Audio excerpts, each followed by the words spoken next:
I truly believe that in each and every single one of us there is a great story. And tonight I'll be telling you all a great story that occurred to my mom. And it's a story about a dog that she owned, Queenie, or sometimes called Ralphie. And Queenie had several adventures, and I won't be able to get to them all tonight, but I'll tell you as many of them as I can. And I'm going to tell you, first off, one of my favorite stories about Queenie. Now, Queenie had just had a miscarriage, and she was getting very depressed. Her eyes were getting misty. She'd stare at the walls. It seemed that the life had drained out of her. And my mom's whole family thought that Queenie was going to die.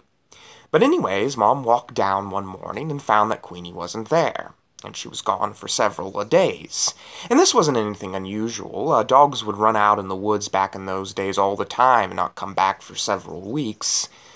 But one morning, my mom was walking down the stairs, and she saw Queenie lying there on the bed.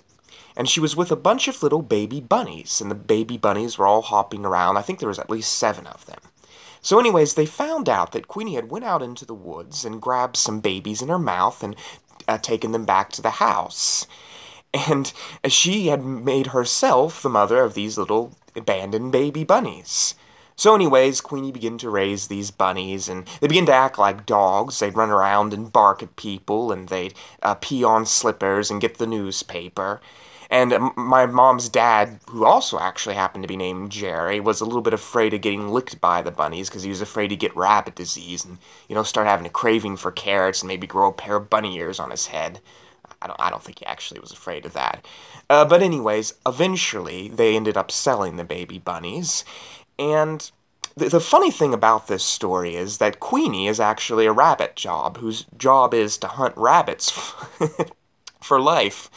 But anyways, another good story I remember is that one day my mom's dad, Jerry, was going out into the woods, and he took Queenie along as always.